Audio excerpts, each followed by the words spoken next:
They return. The alarm that blared through Space Command Center hadn't sounded in 7 years.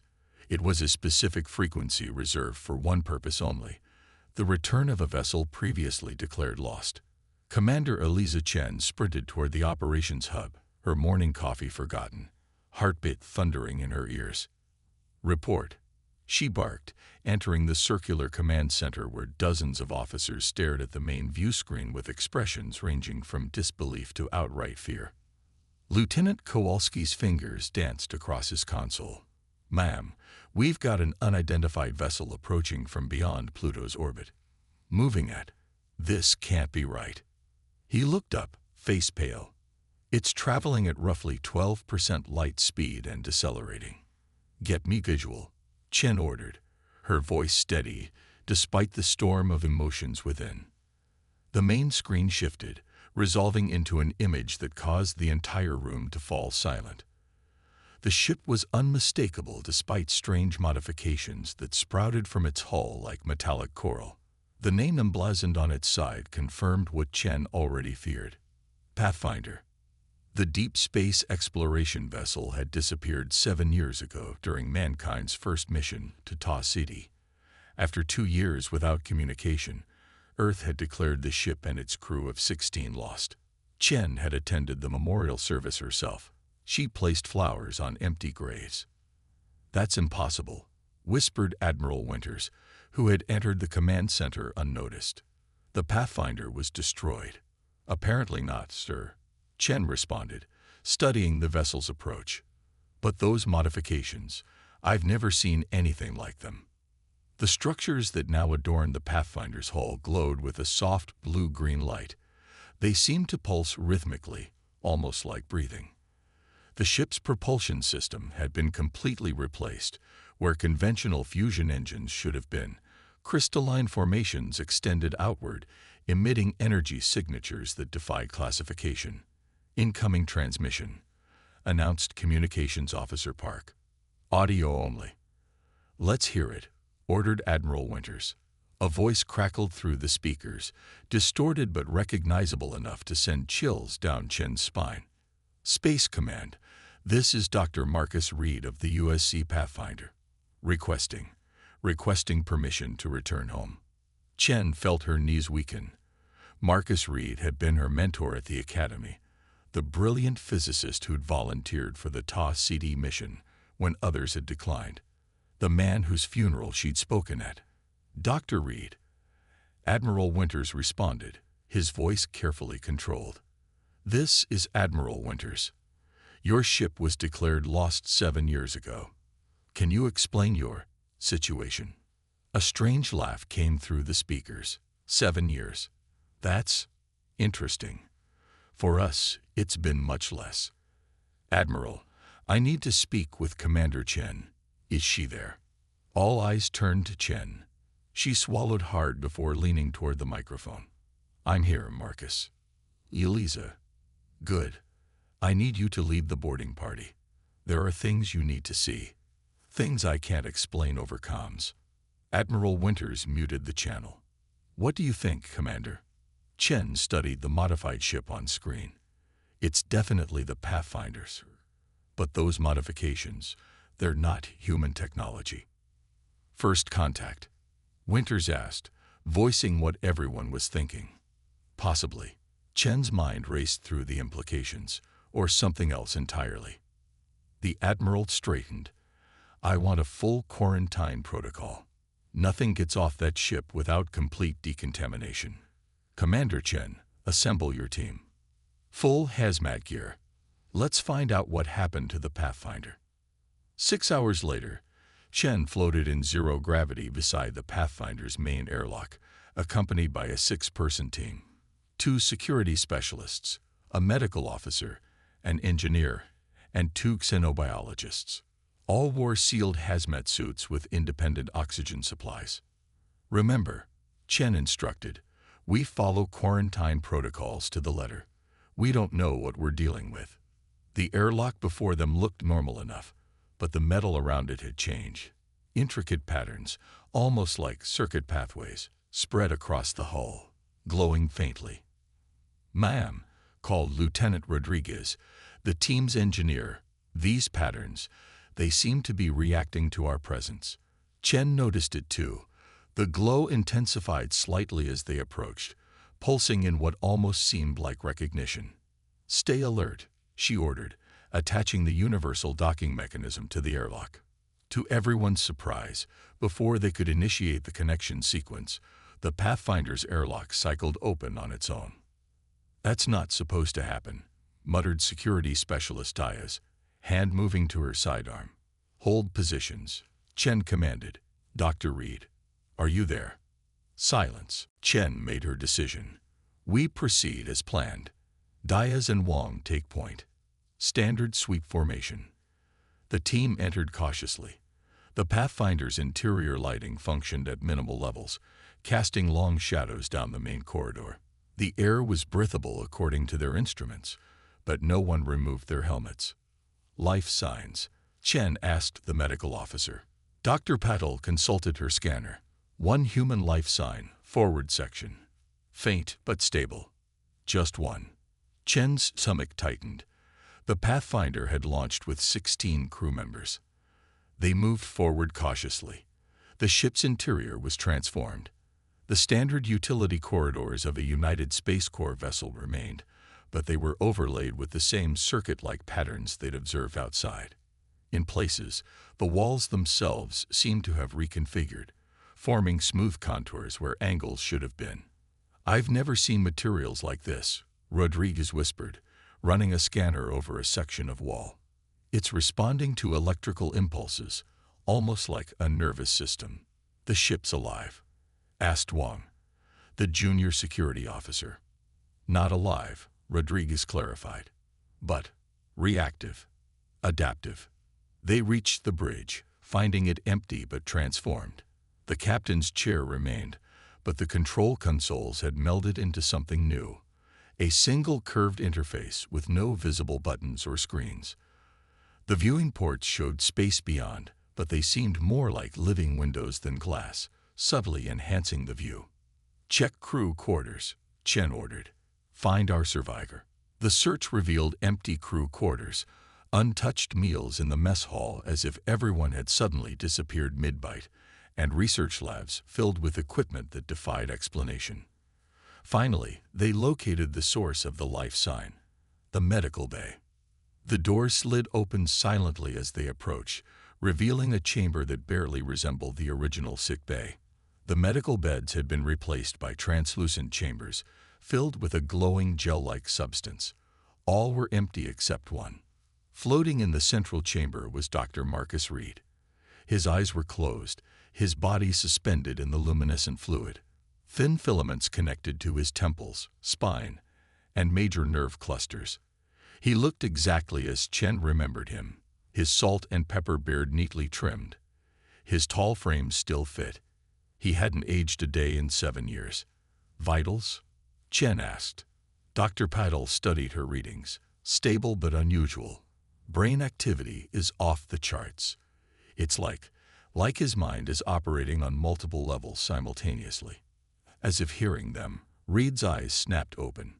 He focused immediately on Chen, recognition clear in his gaze. His lips moved, though no sound penetrated the gel. "How do we get him out?" Chen asked. Before anyone could answer, the fluid began draining from the chamber. The filaments detached from Reed's body, retracting into the walls of the pod. When the chamber opened, Reed stepped out steadily, impossibly steady for someone who should have been suffering from muscle atrophy after years in suspension. "Eliza," he said, his voice perfectly normal. "Thank you for coming." Chen kept her distance, protocol overriding her desire to embrace her old friend. "Marcus, what happened to the Pathfinder? Where's the rest of the crew?" Reed's expression clouded. "Gone. All gone. I'm the only one left." "What happened to them?" Reed looked around the transformed medical bay, his eyes reflecting the blue-green glow of the technology surrounding them. "They couldn't adapt. I was the only one who survived the integration." "Integration with what?" Chen demanded. Reed smiled sadly. "We found something out there, Eliza. something beyond human understanding. It found us worthy, or at least potentially worthy. He gestured around. This technology is just the beginning. A gift and a warning. A warning about what? We need to get to Earth, Reed said, ignoring her question. There's not much time. Back at Space Command, Reed sat calmly in a quarantine chamber, submitting to endless medical tests. Through the observation window, Chen watched with Admiral Winters at her side. His cellular structure is changing, reported Dr. Puddle. But it's not deteriorating. It's becoming more efficient. And his brain scans. She shook her head in wonder. I've never seen activity patterns like this. It's as if parts of his brain that were dormant in normal humans have awakened. Is he still human? Asked the Admiral bluntly. Genetically, yes. But he's evolving into something more. Inside the chamber, Reed looked directly at Chen through the one-way glass, as if he could see her perfectly. I know you're there, Eliza. We need to talk about what's coming. Admiral Winters activated the intercom.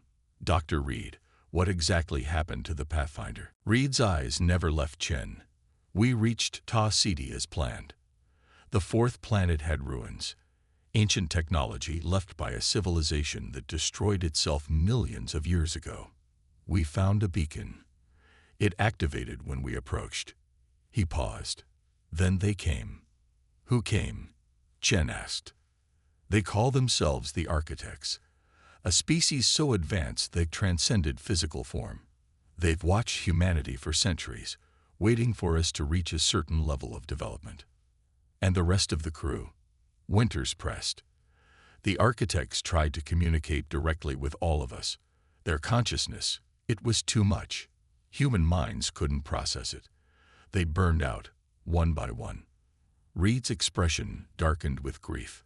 I was different somehow. My neural pathways could adapt, reconfigure. The Architects saved me, used me as a conduit. A conduit for what? Chen asked. Knowledge. Technology beyond our understanding. And a warning. Reed stood, approaching the glass. The Architects are refugees, Eliza, running from something that destroyed their physical civilization eons ago. Something that consumes advanced species. They believe humanity has the potential to survive where they failed, but only with their help. Chen felt a chill run through her. You're saying there's a threat coming to Earth? Reed nodded solemnly. The modifications to the Pathfinder. The technology they've given us. It's a defense system. A way to fight what's coming. But we need to understand it quickly. And how do we do that? Asked Admiral Winters. Reed placed his palm against the glass. Immediately, the surface rippled like water, circuits of light spreading from his hand. Winters stepped back in alarm as the patterns raced across the walls of the quarantine chamber.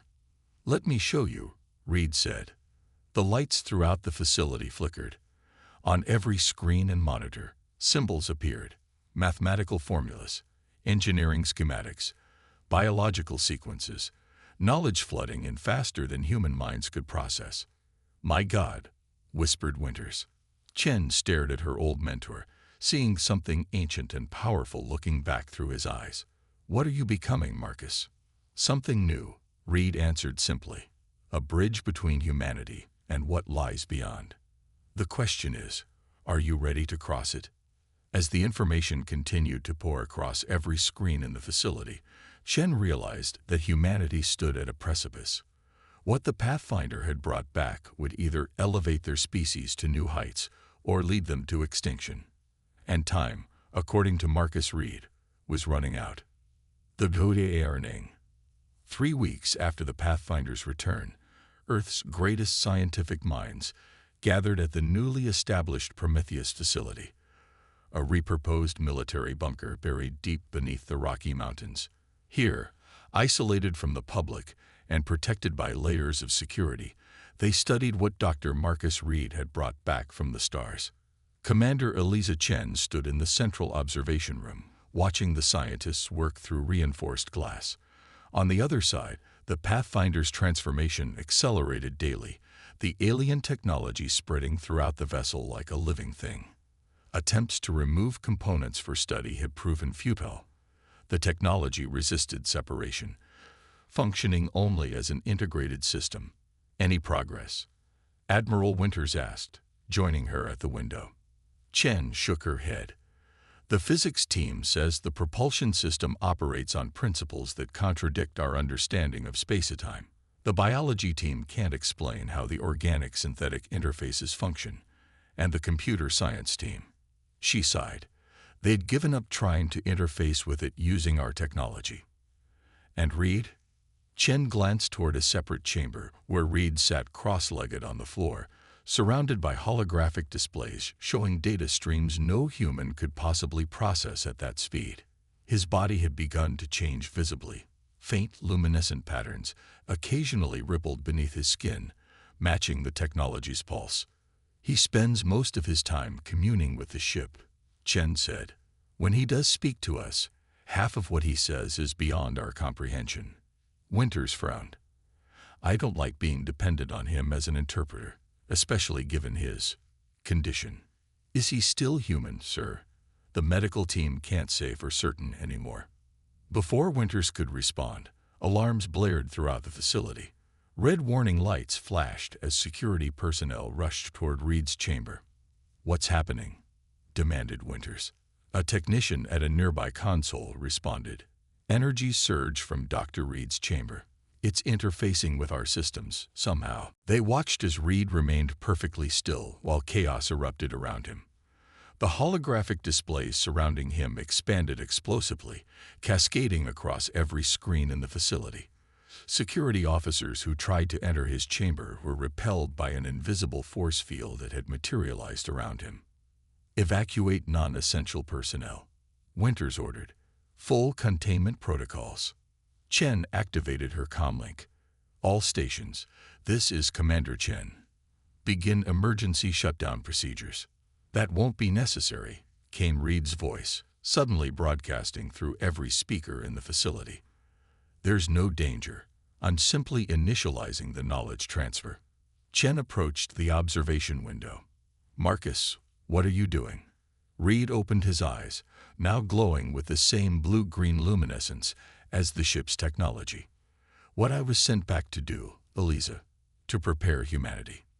The screens throughout the facility stabilized, now displaying what appeared to be a star map of the Milky Way galaxy. A pulsing red line traced a path from a distant point, moving inexorably toward the solar system. What are we looking at? Winters demanded. The harvesters, Reed replied, his voice oddly layered as if multiple entities spoke through him. The reason the architects gave us their technology. The map zoomed in, revealing what looked like a massive fleet of vessels, if they could be called vessels. The constructs defied easy classification, appearing more like mechanized celestial bodies than ships. They consume, Reed continued. Advanced civilizations rise, develop technology, and attract the harvester's attention. They descend, strip mine all knowledge and resources, and move on. They've done this for millions of years, across thousands of galaxies. How long do we have? Asked Winters, face pale. 8 months, 17 days by Earth's calendar. They detected the activation of the architect's technology when the Pathfinder returned. Chen felt her blood run cold. You led them here. Reed turned his gaze to her, ancient knowledge burning behind his eyes. They were already coming, Eliza. The architects knew this. Humanity was destined to face this trial, but now we have a chance to survive it. The following day, world leaders gathered in an emergency summit, connecting virtually to the Prometheus facility. Chen stood beside Admiral Winters as they faced the assembled presidents, prime ministers, and generals appearing on screens around the room. Let me be clear, the U.S. president said after the initial briefing. You're telling us an alien armada is heading toward Earth, intent on our destruction, and our only defense is technology we barely understand provided by another alien species that may or may not have our best interests at heart. That's the situation, Madam President, confirmed Winters. The Russian president leaned forward. And we are supposed to trust this, Dr. Reed. A man who, by your own admission, may no longer be entirely human. Chen stepped forward. I've known Dr. Reed for 15 years. Whatever he's becoming, his core identity, his humanity, remains intact. I believe he wants to help us. Belief is not evidence, Commander, responded China's leader coldly. For all we know, this could be an elaborate deception. Perhaps these architects are the true threat. As the debate intensified, the doors to the conference room slid open. Dr. Reed entered, flanked by security personnel who looked decidedly uncomfortable. His appearance had changed further. The luminescent patterns beneath his skin were now permanently visible, tracing complex designs across his exposed hands and face. Dr. Reed, acknowledged the Admiral stiffly. We're in the middle of a secure briefing. I know, Reed replied. I also know you're wasting precious time debating my trustworthiness when you should be implementing the defense protocols I've provided. The European Union representative spoke up. Perhaps, Dr. Reed, if you explained exactly what these architects want from us in return for their help. Reed smiled sadly. They want nothing. They're gone. Their physical forms destroyed eons ago. What remains is their knowledge, their essence.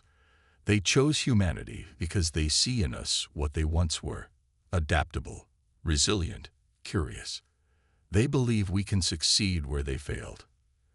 And if we decline their help, asked India's Prime Minister, then humanity joins the list of species erased from the cosmos. Reed replied simply. The harvesters cannot be defeated with current Earth technology. You've seen the simulations. The room fell silent. Those simulations, run using the most advanced supercomputers on Earth, had shown complete planetary defeat within hours of the harvesters' arrival. What exactly are you proposing? Asked the U.S. President. Reed waved his hand. The holographic projector in the center of the room activated, displaying schematics for weapon systems, defensive shields, and communication networks unlike anything humanity had developed. Implementation of these designs would begin Earth's transformation, Reed explained. The architect's technology can integrate with our existing infrastructure, enhancing it exponentially. And you? Asked Chen quietly. What happens to you in this process? Reed met her gaze. I continue to change, to become the interface between humanity and what lies beyond. It's necessary, Eliza. There's something you're not telling us, she pressed. Before Reed could respond, a technician burst into the room. Sir, ma'am, you need to see this. On the main screen appeared images from observatories around the world. The moon's surface was changing, glowing patterns spreading across its dark side, visible even from Earth. What the hell is that? Demanded Winters. The integration has already begun, Reed said calmly. The Pathfinder was only the delivery system. The real technology has been dormant on the moon since the architects placed it there millennia ago, waiting for the signal. Stunned silence filled the room. You didn't think to mention this, Chen asked incredulously. You weren't ready to hear it, Reed replied. Just as you're not ready to hear that similar installations exist throughout the solar system, on Mars, Europa, even within the asteroid belt. All awakening now. The world leaders erupted in outrage and fear. Reed raised his hand, and inexplicably, every screen in the room went silent. We don't have time for this. The harvesters approach. Implement the defenses I've provided, or humanity perishes. The choice is simple. 2 months later, Earth had changed dramatically. Construction crews worked around the clock, guided by Reed's blueprints, building structures that merged conventional materials with the self-organizing technology from the Pathfinder. Space platforms assembled in orbit, their purposes not fully understood even by those building them. Chen found Reed on the observation deck of the Prometheus facility, looking up at the night sky where new constellations now gleamed. Defensive satellites positioned according to the architect's calculations. The UN Security Council approved the Jupiter defense grid, she informed him. Construction begins next week. Reed nodded without turning. That's good. We'll need the outer system defenses operational before the harvesters reach Pluto's orbit. Chen studied her former mentor. The changes had accelerated. His eyes now permanently glowed with blue-green light, and the patterns beneath his skin pulsed in rhythm with the technology surrounding them. At times, she caught him having conversations with empty air, as if communicating with entities no one else could perceive. "Marcus," she said softly, "are you still in there?" He turned to her then, something of the old Reed showing through the otherworldly presence he'd become. "I'm here, Eliza. Changed, but still me. Still human, mostly. The scientists can't explain what's happening to you. Your cellular structure, your neural architecture, it's all transforming into something they can't classify. The architects needed a conduit, a bridge between their knowledge and humanity's understanding." He smiled gently. "I was compatible. The others weren't. The rest of the Pathfinder crew," Chen said, "you never fully explained what happened to them."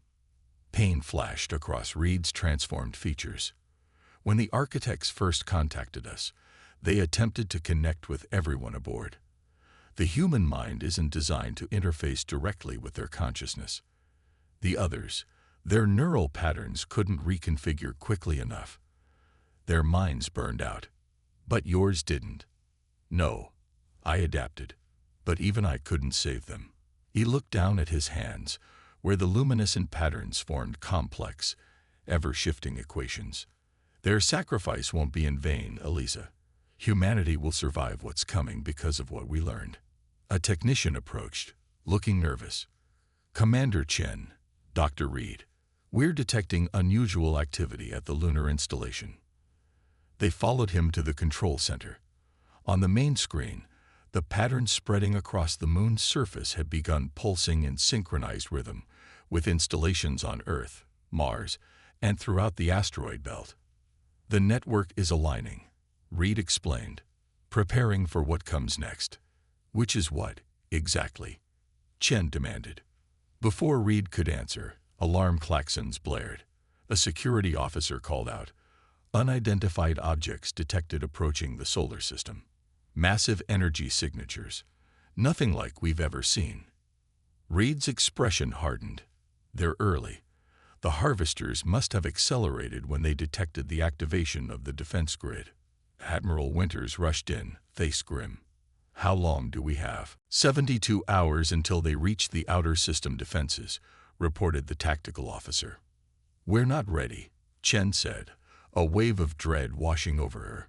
"The Jupiter grid isn't operational. The Mars defenses are only at 60% capacity." "We have enough," Reed said with strange certainty. "The primary Earth shield can be activated now. The outer defenses will slow them, even incomplete." "Activate all defensive systems," ordered Winters. "Full military alert. Begin civilian evacuation to the designated shelters." As the command center erupted into organized chaos, Reed placed his hand on Chen's arm. "Come with me. There's something I need to show you." He led her down to the lowest level of the facility, to a chamber she'd never seen before. Inside stood a structure that resembled a control chair, but composed of the same organic synthetic material as the Pathfinder's modifications. "What is this?" she asked. "The true purpose of my transformation," Reed replied. "A neural interface between humanity and the Architect's defense network. Someone needs to coordinate the response when the harvesters arrive, to direct the technology with human intuition and strategic thinking." Chen felt a chill run through her. "And that someone is you." Reed shook his head.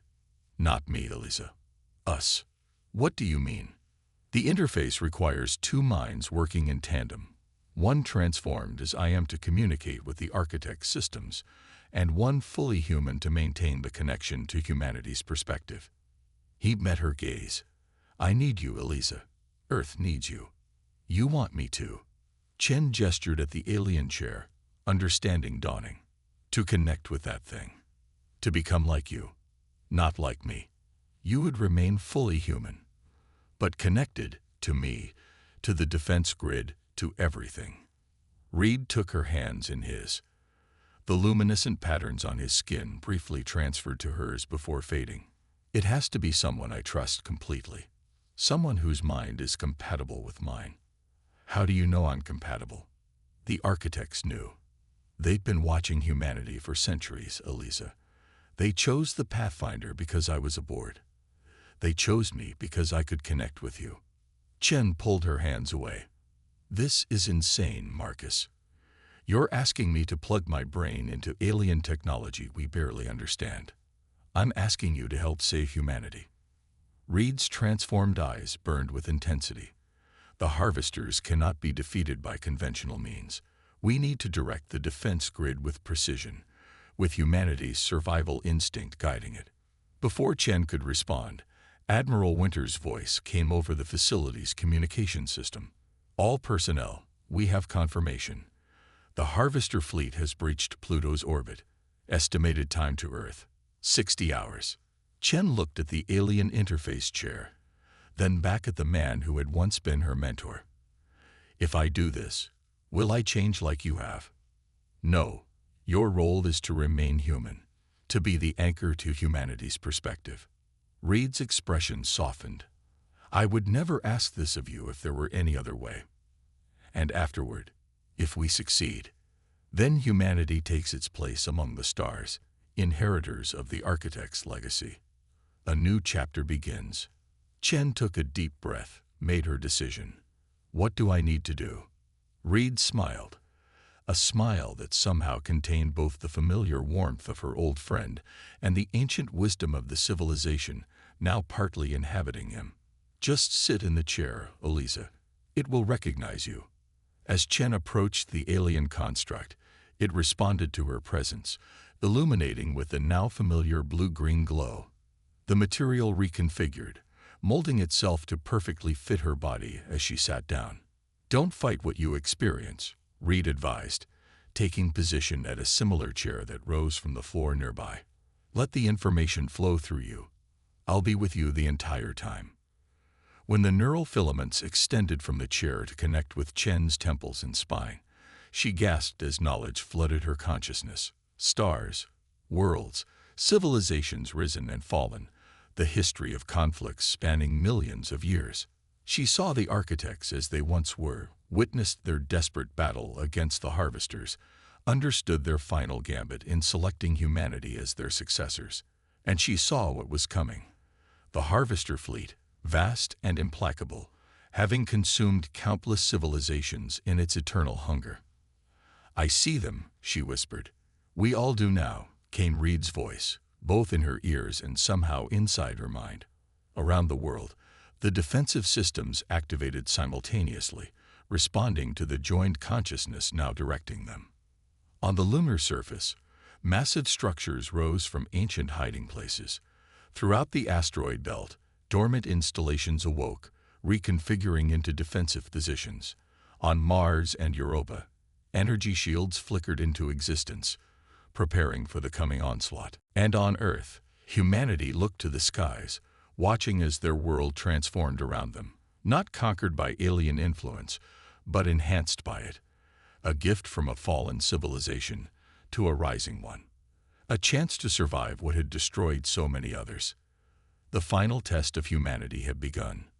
Through her connection to the network, Chen felt the determination of billions of human minds focusing on a single purpose: survival. That uniquely human quality, the refusal to surrender, the drive to overcome impossible odds, flowed through the alien technology, charging it with something the architects had recognized as humanity's greatest strength. The harvesters would arrive expecting to find another easy conquest. Instead, they would face humanity, standing defiant among the stars, wielding technology they were only beginning to understand, but imbued with a spirit that had never known defeat. As the first distant sensors detected the Harvester vanguard approaching Jupiter, Chen sent a message through the network, reaching every human on Earth and throughout the solar colonies. We are not alone in this fight. We carry the legacy of those who came before and the hope of all who might come after. Today, humanity defends not just our world, but our place in the cosmos. Beside her, Reed, no longer fully human but still connected to his humanity through her, nodded in approval. The transformation that had begun with the Pathfinder's return was now complete. Earth stood ready, a beacon of resistance against the darkness approaching from the depths of space. Whatever the outcome, humanity would never be the same again.